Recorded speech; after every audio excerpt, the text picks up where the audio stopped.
The champagne flute shattered against the marble floor, and in that moment, everything changed. "You clumsy, worthless." The words hung in the air of Marcello's, the most exclusive restaurant in Manhattan, where reservations required connections most people would never have, where the wrong move could end more than just your evening. Sophie Mitchell stood frozen, champagne dripping from her trembling fingers, staring at the woman whose designer dress now bore an unfortunate splash of Dom Perignon. The woman's face had gone from surprised to furious in less than a heartbeat, and Sophie knew, she just knew, this was going to be bad. "I'm so sorry," Sophie whispered, her voice barely audible over the sudden hush that had fallen across the restaurant. "It was an accident. I tripped on my—" The slap came before she could finish. The crack of palm against cheek echoed through the dining room like a gunshot. Sophie's head snapped to the side, her auburn hair falling across her face as she stumbled backward. The sting bloomed across her cheekbone, hot and humiliating. Tears sprang to her eyes, not from the pain, though that was considerable, but from the sheer mortification of being struck in front of at least 50 people who'd paid thousands of dollars to dine here tonight. "Do you have any idea how much this dress costs?" the woman hissed. She was older, maybe 60, with the kind of hard beauty that came from excellent surgeons and expensive maintenance. Diamonds glittered at her throat and wrists, each one probably worth more than Sophie's entire year's salary as a literature teacher. "More than you'll make in 5 years. You pathetic little—" "That's enough." The voice came from behind Sophie, low and deadly calm. Sophie had been a waitress at Marcello's for exactly 3 weeks.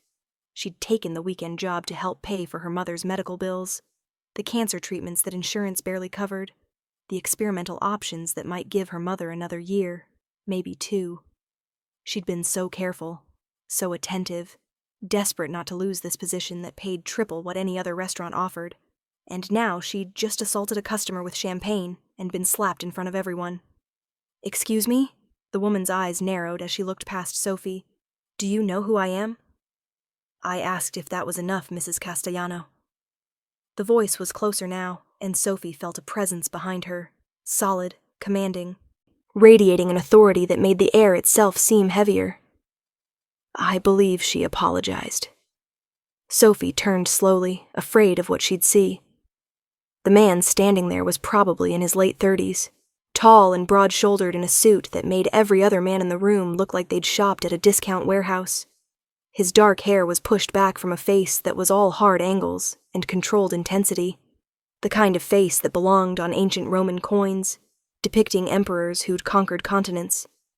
But it was his eyes that stopped her breath. Gray, like winter storms over the Atlantic, and fixed on Mrs. Castellano with an expression that promised consequences. "Mr. Rossi." Mrs. Castellano's fury faltered, just slightly, just enough for Sophie to notice. "This girl ruined my—" "You struck her." His gaze flickered to Sophie, and for just a second something changed in those winter eyes, something that made her skin prickle with awareness. "In my restaurant, without provocation, beyond an accident." "Your restaurant?" Sophie heard herself say, then immediately wished she could take it back. Of course this was Vincent Rossi, the owner of Marcello's, the man whose name appeared in the society pages alongside words like mysterious and connected and occasionally dangerous. The man her supervisor had warned her about on her first day. "If Mr. Rossi ever speaks to you, be respectful, be brief, and don't ask questions." His attention shifted fully to her, and Sophie felt pinned in place like a butterfly under glass. Up close, she could see the faint scar along his jawline, the expensive watch on his wrist, the way his presence seemed to bend reality around him. "Are you all right?" he asked, and the gentleness in his tone was somehow more unsettling than his earlier coldness. Sophie touched her burning cheek. "I'm fine. I should get back to— You're bleeding." He reached out, and Sophie flinched before she could stop herself. His hand paused in mid-air, then completed the movement with careful deliberation, his fingers tilting her chin to examine where Mrs. Castellano's ring had cut the delicate skin near her eye.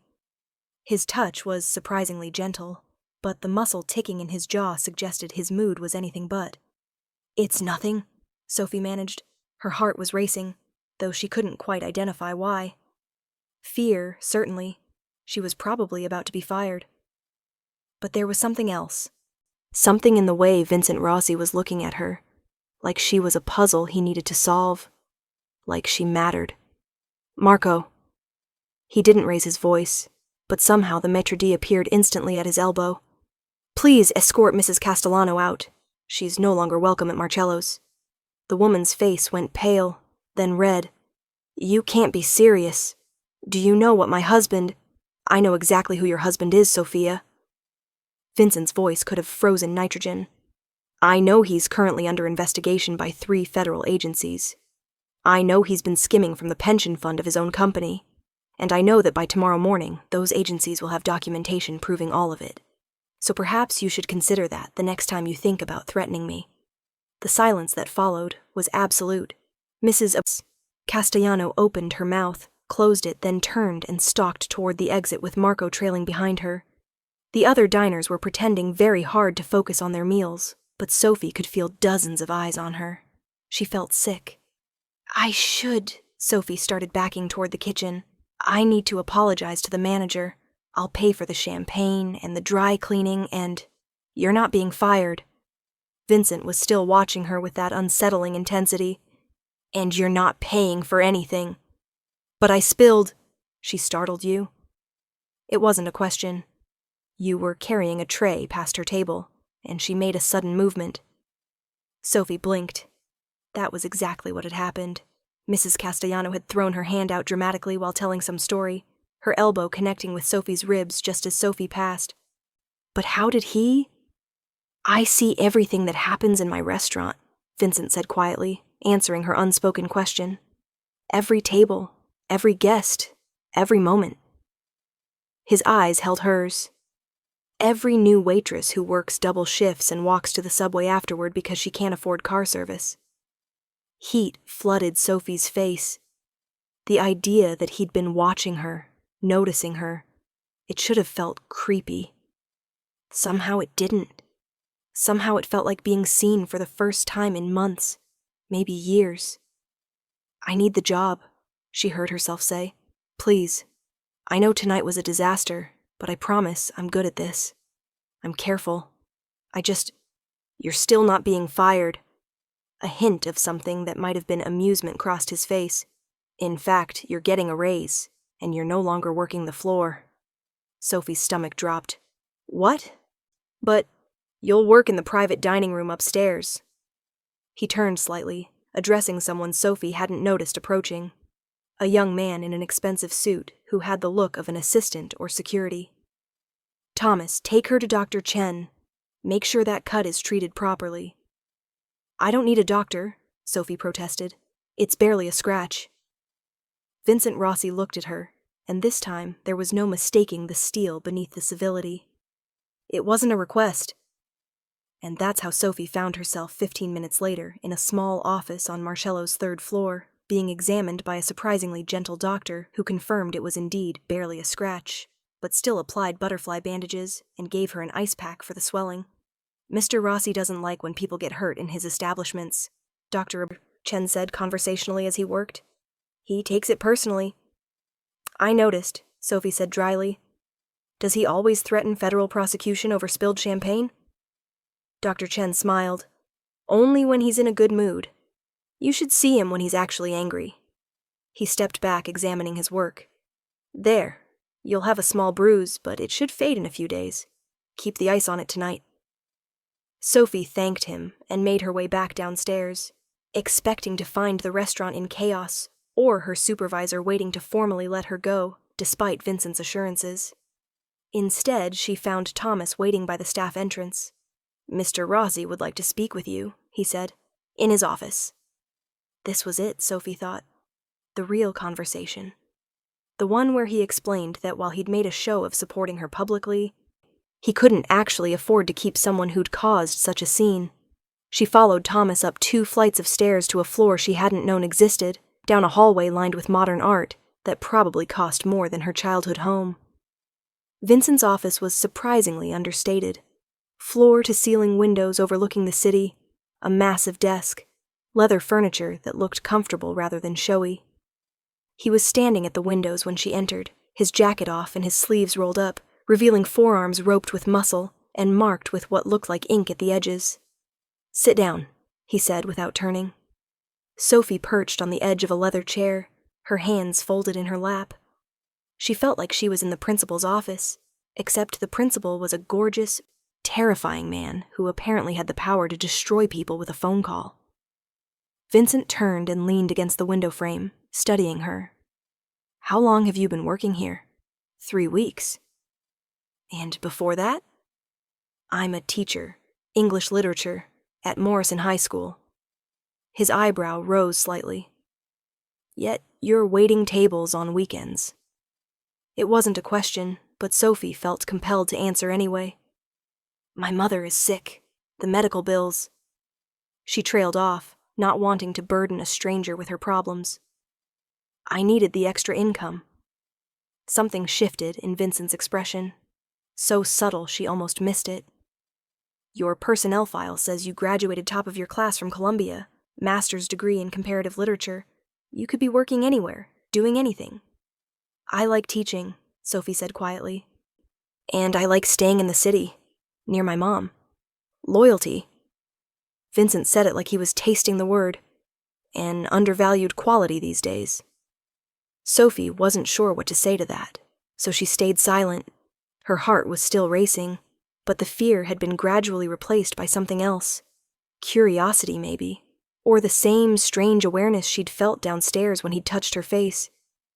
Vincent pushed off from the window and moved to his desk, pulling out a folder. "I'm going to offer you a position, not waiting tables. Something else entirely." He opened the folder, revealing what looked like a contract. "My private dining room upstairs hosts events 3 evenings a week. Corporate dinners, political fundraisers, private parties. I need someone to manage those events, coordinate with the kitchen, oversee service, ensure everything runs smoothly." Sophie stared at him. "I don't have experience with... You have a master's degree and clearly excellent judgment, given that you didn't try to hit Mrs. Castellano back."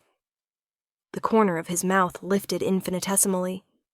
"Everything else you can learn.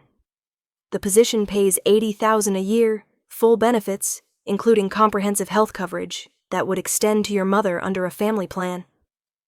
The air left Sophie's lungs in a rush. 80,000. That was more than she made teaching, and the health insurance. "Why?" she managed. "You don't know me. I spilled champagne on one of your customers and caused a scene. Why would you offer me this?" Vincent was quiet for a long moment, his gray eyes unreadable. "Because you were terrified, humiliated, and physically assaulted. And the first thing you did was apologize. Because you walked 2 miles to work tonight in the rain, because you couldn't afford a cab and still showed up 15 minutes early. Because you're drowning in medical debt and working yourself into exhaustion, and you still managed to smile at every customer like you were genuinely happy to be there." He paused. "And because when I asked if you were all right, you told the truth instead of what you thought I wanted to hear." Sophie's throat was tight. "You really were watching. I told you, I see everything that happens in my restaurant." His voice was softer now, almost gentle. "The question is whether you'll accept the position." She should say no. Every instinct screamed at her that Vincent Rossi was dangerous, that getting closer to him was a terrible idea, that men who could destroy lives with a phone call didn't offer generous jobs to struggling teachers without strings attached. But her mother's latest CT scan had shown new spots on her lungs. The experimental treatment her oncologist recommended cost $17,000 that insurance wouldn't cover. Sophie had been trying to figure out how to take out another loan, how many more shifts she could pick up, whether she could sell her car. "Yes," Sophie heard herself say. "I accept." Vincent smiled then, a real smile that transformed his face from intimidating to devastating. "Good. You start Monday. Thomas will send you the details and paperwork."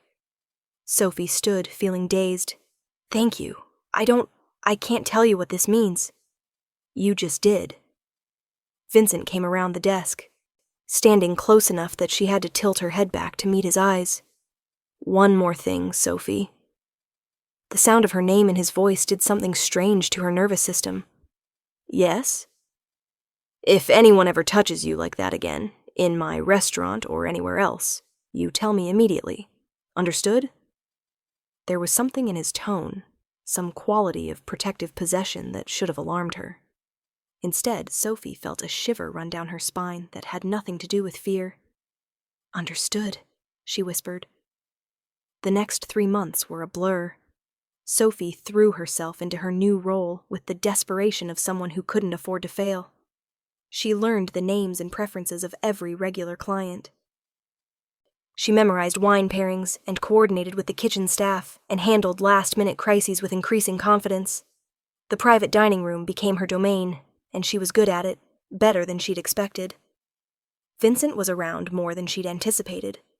Not interfering exactly, but present. He'd appear during events to check on things, his imposing presence somehow making everything run smoother. He asked her opinion on menu changes and listened when she suggested improvements. He noticed when she was tired and sent her home early. He noticed when she was stressed and appeared with coffee exactly how she liked it, though she'd never told him. He noticed everything, and Sophie found herself noticing him in return, the way he commanded respect without raising his voice, how his staff were clearly devoted to him, not through fear, but genuine loyalty.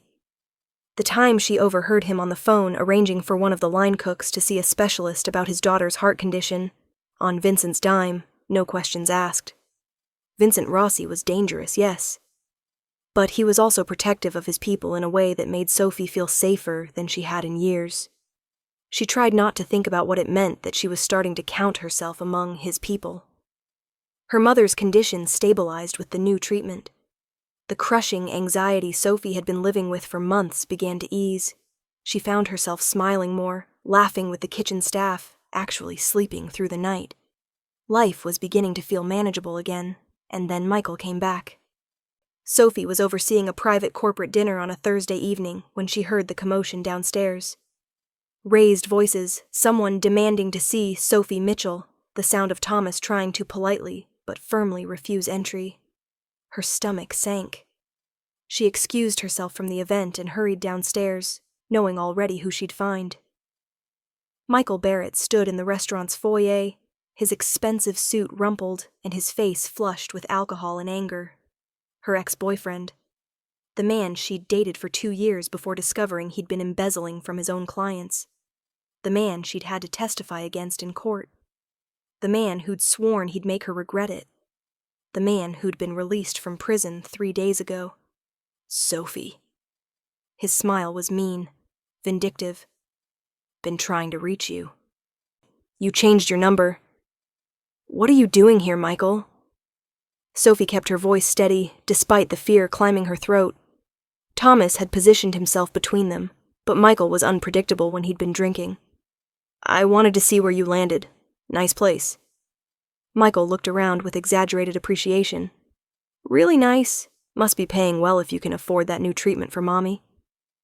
His eyes were hard when they met hers. Makes me wonder what you had to do to get a job like this. Who you had to fuck. Sophie felt like she'd been slapped for the second time in 3 months. Get out. I don't think so. See, I've been doing some research from inside, learning about this place, about Vincent Rossi.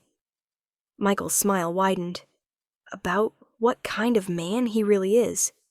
Did you know, Sophie, when you took this job, did you know you were working for, is there a problem here?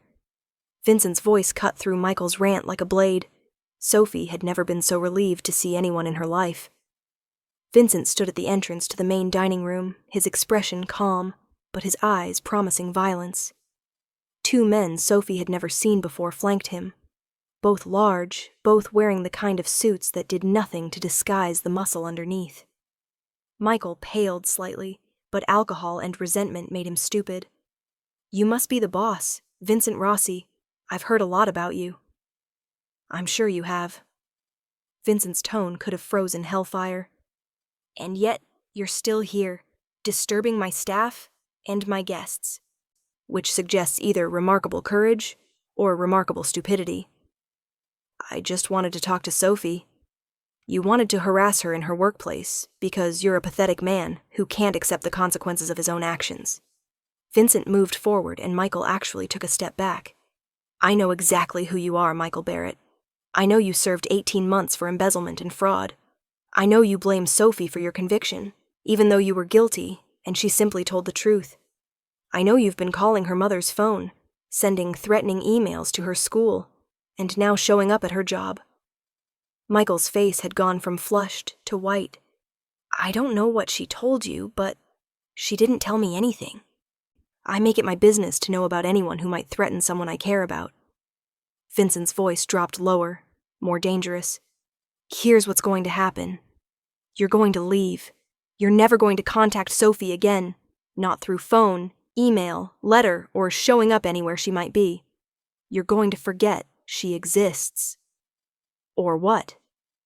Michael tried to sound defiant, but his voice shook. Vincent smiled, and it was the most terrifying expression Sophie had ever seen. Or I'll show you exactly why you should have stayed afraid of me. And trust me, Michael, federal prison will seem like summer camp compared to what I can arrange. The men flanking Vincent moved slightly, a subtle shift that spoke volumes. Michael looked between them, swallowed hard, and seemed to finally grasp the situation he'd walked into. This isn't over, he said, but it sounded hollow. Yes, Vincent said softly. It is. Sophie watched Michael leave, escorted out by Vincent's men and Thomas. She was shaking, she realized, trembling like a leaf in a storm. The fear she'd been holding at bay since seeing Michael in the foyer crashed over her all at once. Sophie. Vincent was suddenly there, his hands on her shoulders, steadying her. Breathe. He's gone. He knows where I work, Sophie managed. He's not going to do anything. Vincent's hands moved to cup her face, forcing her to meet his eyes. I promise you, he will never bother you again. You don't know that. He's vindictive. He blamed me for everything, and now... Sophie. Vincent's voice was firm. Look at me. Do you trust me?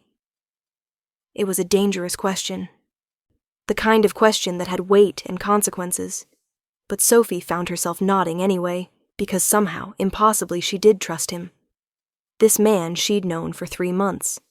This man who saw everything and fixed problems with quiet ruthlessness. This man who was looking at her like she was precious. Then believe me when I tell you he won't be a problem anymore. Sophie wanted to ask what that meant, wanted to know what Vincent planned to do. But part of her recognized that she was better off not knowing. That Vincent Rossi operated in a world with different rules, and the less she understood about those rules, the safer she was. Okay, she whispered. Vincent's thumb brushed across her cheekbone, following the faint line where Mrs. Castellano's ring had cut her months ago. The bruise had long since faded, but his touch lingered as if he could still see it. Go home, he said quietly. Thomas will drive you. Take tomorrow off. I have an event tomorrow night. I'll handle it. His hands dropped from her face, but he stayed close. You've been working too hard anyway. Rest. Sophie knew she should argue, should insist she was fine, should maintain some professional boundary. But the adrenaline was draining from her system, leaving her exhausted and shaky. All right. Thomas appeared with her coat, and Sophie let herself be escorted to a black car that was definitely not a taxi. As they pulled away from Marcello's, she looked back to see Vincent standing in the doorway, watching her leave with an expression she couldn't quite read. The next morning, Sophie woke to missed calls from her mother and a voicemail that made her sit bolt upright in bed. Sophie, honey, you're not going to believe this. The hospital called. Some kind of charitable foundation has agreed to cover all of my treatment costs, the experimental therapy, everything. They said I was selected as a recipient based on financial need and medical circumstances. Isn't that amazing? They said the foundation prefers to remain anonymous, but apparently they cover all costs indefinitely as long as treatment is ongoing. I'm crying, Sophie. I didn't want to burden you with how worried I've been, but this is a miracle. Sophie sat frozen, her phone clutched in her hand. A charitable foundation, anonymous, covering everything. She knew exactly where that miracle had come from. She called the hospital herself, confirmed the details, learned that yes, the foundation was legitimate, no, they couldn't disclose the donor, and yes, this covered everything including medications, hospital stays, and experimental treatments not approved by insurance. Then she called Thomas and asked him to take her to Marcello's. "Miss Mitchell, Mr. Rossi said you were to take the day. I need to see him, Thomas, please." Vincent was in his office, working through paperwork when Sophie was shown in. He looked up, surprise flickering across his features before he could mask it. "Sophie, you should be resting. You paid for my mother's treatment." It came out as an accusation, though she hadn't meant it that way. Vincent set down his pen. "I don't know what you—" "Don't." Sophie moved closer to his desk, emotion making her voice shake. "Don't lie to me. Anonymous charitable foundation, covering all costs indefinitely? That was you." For a long moment, Vincent just looked at her. Then he sighed and leaned back in his chair. "Yes." "Why?" The question burst from her. "Vincent, that's hundreds of thousands of dollars. Maybe more. You can't just—" "I can. I did." He stood, coming around the desk. "Your mother is sick, Sophie. You were working yourself to exhaustion trying to save her. I had the means to help, so I did." "But why?" Sophie heard the tears in her voice and hated them. "I'm nobody. I work for you. It's too much. I can never repay you." Vincent stopped in front of her, close enough that she could see the flecks of blue in his gray eyes. "I don't want you to repay me." "Then what do you want?" The question hung between them, heavy with implications. Vincent reached up, tucking a strand of hair behind her ear in a gesture so tender it made Sophie's breath catch. "I want you to stop carrying the weight of the world on your shoulders," he said quietly. "I want you to sleep without nightmares about medical bills. I want you to work because you enjoy it, not because you're desperate. I want—" He paused, something vulnerable flickering across his face. "I want you to be happy." "Why do you care?" Sophie whispered. You're not just anything." Vincent's hand lingered near her face, not quite touching, but close enough that she could feel the warmth. "You're brave and loyal, and so damn stubborn about accepting help. You make my restaurant better just by being in it. You make everything better." His voice dropped lower. "And I care about you, Sophie, more than I should. More than is probably wise." Sophie's heart was pounding so hard she was sure he could hear it. "Vincent." "You don't have to say anything," he said quickly. "I know this complicates things. I'm your employer. There's a power dynamic. I just needed you to understand that helping your mother wasn't charity. It was—" He seemed to struggle for words. "It was me taking care of someone I care about. That's all." Sophie had spent 3 months watching this man, learning his tells, understanding the layers beneath his controlled surface. She'd seen him command rooms full of powerful people and comfort nervous junior staff with equal ease. She'd noticed how he looked at her when he thought she wasn't paying attention, how he found excuses to be wherever she was, how his whole demeanor softened when she walked into a room. She'd been telling herself it was all professional interest, that her own growing feelings were one-sided, dangerous, a recipe for disaster. But standing here, seeing the vulnerability in Vincent Rossi's eyes, hearing him admit he cared about her, Sophie realized she'd been lying to herself. "What if I want it to complicate things?" she heard herself say. Vincent went very still. "Sophie." "I care about you too," she continued, the words tumbling out now that she'd started. "I have for a while. I kept telling myself it was gratitude, or that I was reading too much into how you treated me. But Vincent, when Michael showed up last night, you were the only person I wanted to see. The only person I knew would make it okay. And when I found out about my mom's treatment, my first thought wasn't relief. It was that you'd done something impossibly generous and I wanted to—" She broke off, not quite brave enough to finish. "Wanted to what?" Vincent's voice had gone rough. Sophie met his eyes. "I wanted to kiss you." The air between them felt electric. Vincent's hand finally made contact, cupping her jaw with a gentleness that seemed at odds with his dangerous reputation. "That is a terrible idea," he said, but he was already leaning closer. "Probably," Sophie agreed, her pulse racing. "I'm not a good man, Sophie. The things I've done. I don't care." And she realized it was true. Whatever Vincent Rossi had done in his past, whoever he was in the world beyond Marcello's, none of it mattered as much as how he treated her, how he protected his people, how he'd literally paid hundreds of thousands of dollars to ease her burden without expecting anything in return. "You should," Vincent said, but his thumb was brushing across her lower lip now, and his eyes had gone dark with want. "Then make me," Sophie whispered. Vincent's control snapped. He kissed her like she was oxygen, and he'd been drowning.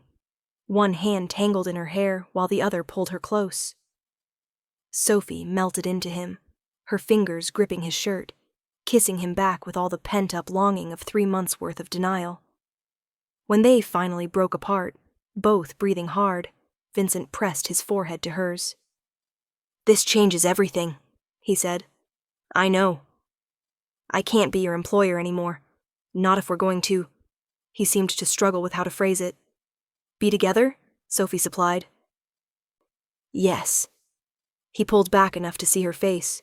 "Which means you need to decide. The job or this. I won't put you in a position where there's that kind of imbalance." Sophie had spent so long being practical, making safe choices, doing the responsible thing. And where had it gotten her? Exhausted, broke, and alone. Vincent was offering her something different. Dangerous, maybe, but also real. Honest. The kind of intense connection she'd only read about in books. "I want this," she said firmly.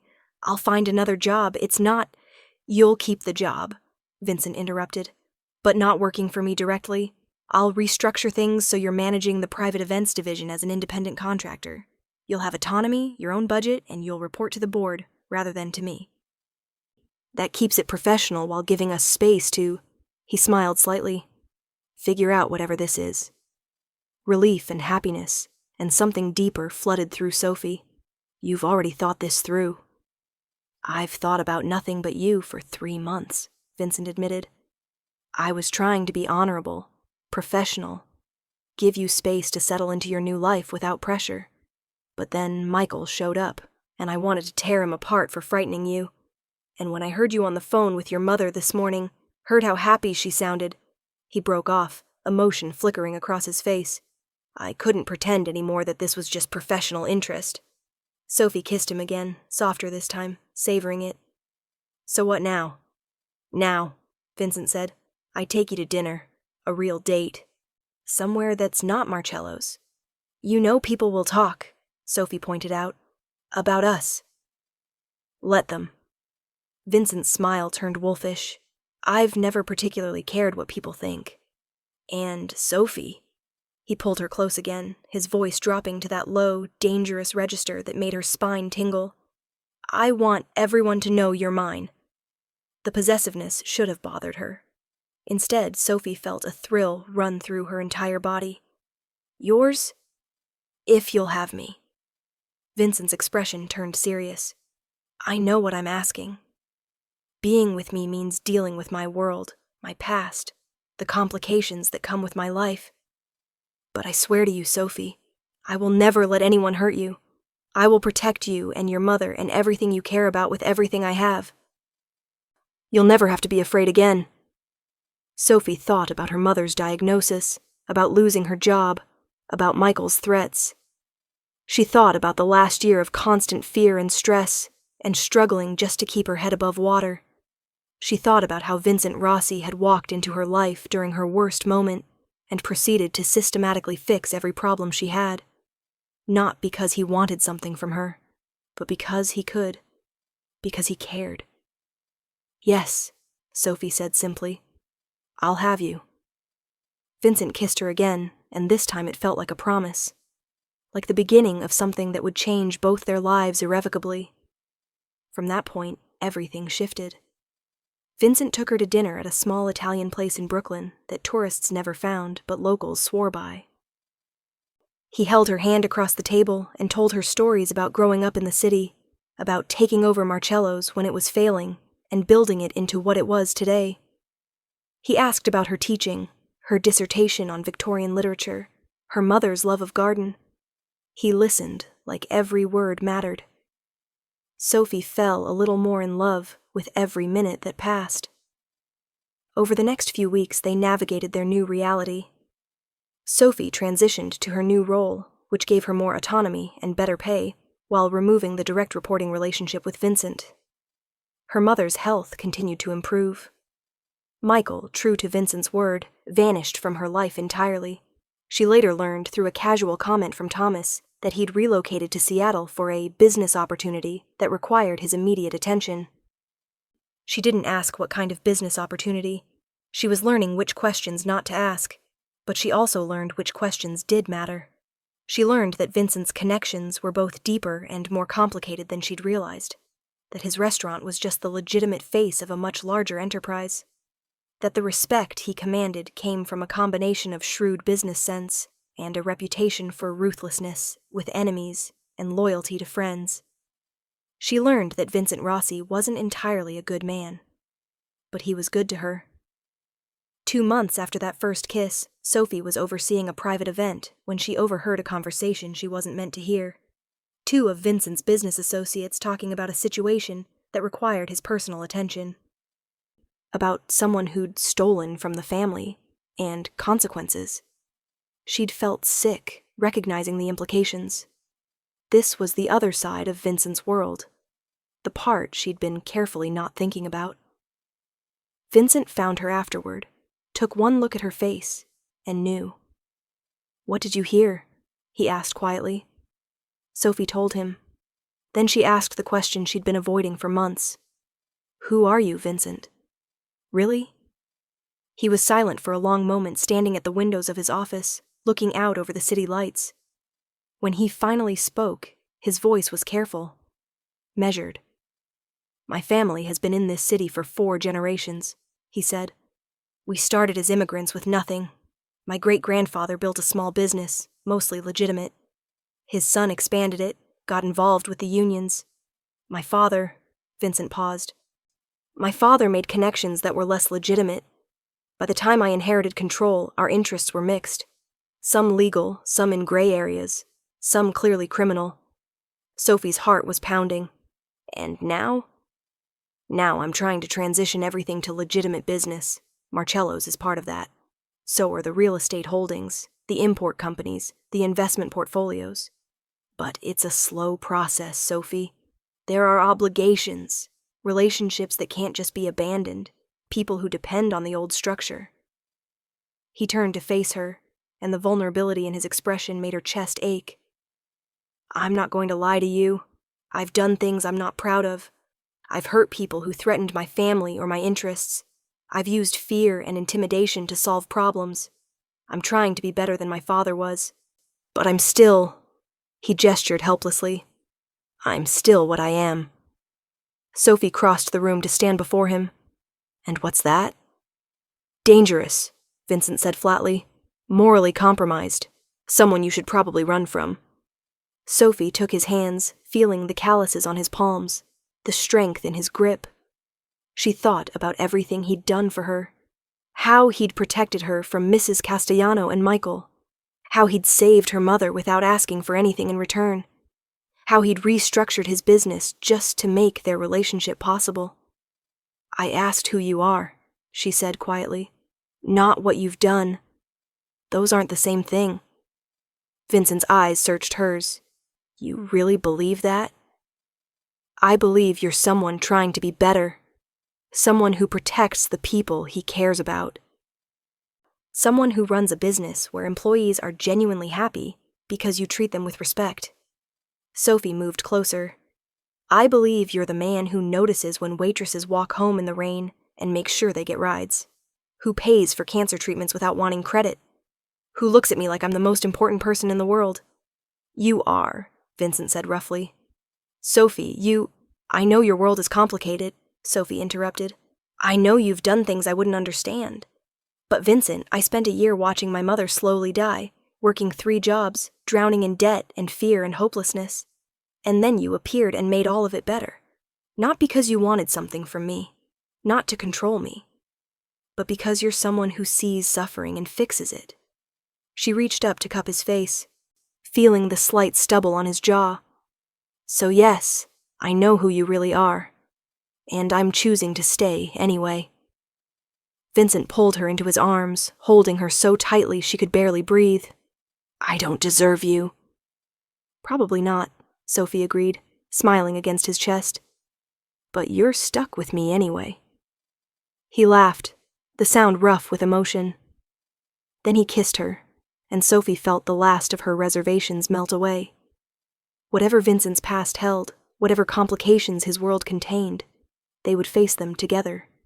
6 months later, Sophie stood in Marcello's private dining room, overseeing the setup for what she'd been told was an important corporate dinner. The client had been oddly specific about details, particular flowers, specific music, a menu carefully selected for someone who preferred simple elegance over fancy dishes. Sophie had coordinated it all perfectly, as always. The room looked beautiful, intimate lighting and carefully arranged tables. She was doing a final check when Vincent appeared in the doorway. Is everything ready? He asked. Perfect, Sophie confirmed. Your client should be very happy. Though I have to say, this seems more like a romantic dinner than a corporate event. That's because it is. Vincent moved into the room, and Sophie noticed he was wearing a tuxedo. Not just his usual expensive suit, but full formal wear. He looked devastating. I don't understand, Sophie said slowly. You told me. I lied. Vincent smiled. That small quirk of his lips that she'd learned meant he was pleased with himself. There is no corporate dinner. There's just you and me. Sophie looked around the room again, seeing it with new eyes. The flowers were peonies, her favorites. The music was the playlist she liked to work to. The menu featured her mother's favorite meal. Vincent, what? I wanted to do this properly, he interrupted, moving to stand before her. In the place where we met, where everything changed. He took her hands, his grip warm and steady. Sophie, 6 months ago you spilled champagne on one of my customers and got slapped for it. Sophie laughed despite her confusion. Not my finest moment. It was mine, Vincent said seriously. Because I looked at you, really looked at you, and saw someone brave and stubborn, and so beautiful. It made my chest hurt. I saw someone who was drowning, but still trying to smile. Someone who needed help but was too proud to ask for it. His thumbs brushed across her knuckles. I told myself I was just helping an employee, just being a good boss. But Sophie, I was falling in love with you from that first moment. When you apologized to Mrs. Castellano, even though you were bleeding. When you asked if you were being fired, instead of demanding that woman be arrested. When you looked at me with those eyes, and I knew you were going to change everything. Sophie's heart was pounding now. Vincent, let me finish.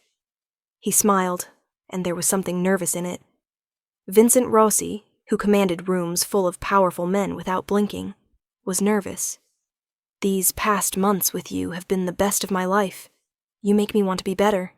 You make me believe I can be better. You walked into my world without flinching and claimed a place in it like you belonged there all along. He released one of her hands, reaching into his pocket. When he withdrew it, he was holding a small velvet box. Sophie's breath stopped. Vincent dropped to one knee, looking up at her with those storm-gray eyes, full of love and hope and just a hint of vulnerability. Sophie Mitchell, I know I'm not an easy man. I know my world is complicated and dangerous and sometimes ugly. But I swear to you, I will spend the rest of my life making you happy, protecting you, loving you with everything I am. He opened the box, revealing a ring that made Sophie's eyes sting with tears. A simple platinum band with a single perfect diamond, elegant and understated, and absolutely perfect. Will you marry me? Sophie was crying now, happy tears streaming down her face. She thought about the girl who'd spilled champagne 6 months ago, terrified and desperate and so tired of fighting alone. She thought about how far she'd come, how much had changed, how Vincent had given her not just money or a job, but something infinitely more precious, a partner, someone who saw her completely and loved her anyway. "Yes," she said, the word coming out broken with emotion. "Yes, Vincent. Yes." He slid the ring onto her finger, then stood and pulled her into his arms, kissing her while she laughed and cried and kissed him back. From somewhere, music started playing. The quartet she'd hired for the corporate dinner, revealing themselves in the corner of the room. "You planned all this," Sophie accused between kisses. "The fake event, the specific requests. I wanted it to be perfect," Vincent said against her mouth. "You deserved perfect." "It is." Sophie pulled back enough to look at the ring, then at him. "Vincent, it's everything." "You're everything," he corrected. "Sophie, He seemed to struggle with words, something that rarely happened to him. "I never believed I could have this kind of happiness, this kind of love. I thought it was for other people, better people. But you looked at me, at all of me, even the dark parts, and stayed. You chose me." "I'll keep choosing you," Sophie promised. "Every day, for the rest of our lives." Vincent kissed her again, and Sophie felt the last piece of her old life fall away. The fear, the exhaustion, the constant worry, all of it replaced by this. By a man who'd seen her at her worst and decided she was worth protecting, worth loving, worth everything. "My mother is going to lose her mind," Sophie said suddenly, laughing. "She's been asking when I'm going to bring you to family dinner for months." "I already asked her permission," Vincent admitted. "Last week." Sophie pulled back to stare at him. "You what?" "I had dinner with your mother, asked her blessing to marry you." Vincent's smile turned sheepish. "She said yes, obviously. Then she told me that if I ever hurt you, she'd find a way to make me regret it despite the cancer." Sophie laughed, picturing her tiny, sweet mother threatening Vincent Rossi. "That sounds like her." "I liked her," Vincent said. "I can see where you get your stubbornness from." They stayed in the dining room for hours, eating the meal Sophie had unknowingly planned for her own engagement dinner, dancing to the quartet, talking about their future.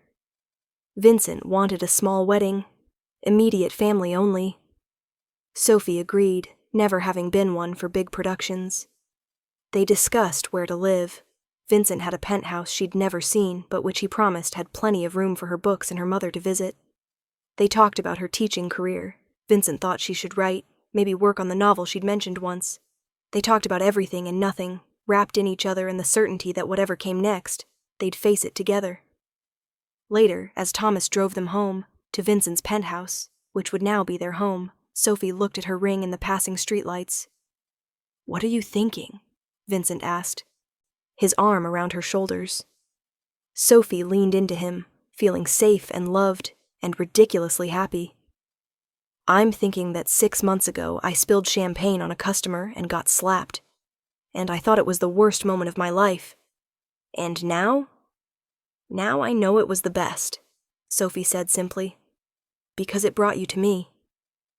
Vincent kissed the top of her head. "I was already watching you, Sophie, already interested.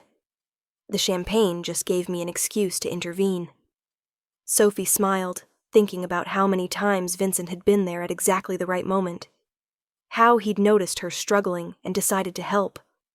How he'd seen her not as someone to take advantage of, but someone to protect. "My hero," she teased. "Your husband," Vincent corrected. "Soon." Sophie turned to kiss him properly, not caring that Thomas was in the front seat. "My husband," she agreed. "I like the sound of that." Vincent pulled her closer, and Sophie felt his smile against her lips. "So do I. So do I." The city lights streamed past the windows as they headed toward their future, complicated and uncertain and absolutely perfect. Sophie Mitchell had spent a year drowning in fear and debt and loneliness. But she'd surfaced in the arms of a man who would move mountains to keep her safe, who'd seen her at her lowest and decided she was worth everything. And as Vincent's arms tightened around her and she felt the weight of her engagement ring on her finger, Sophie knew with absolute certainty that she'd made the right choice. Sometimes the worst moments led to the best ones.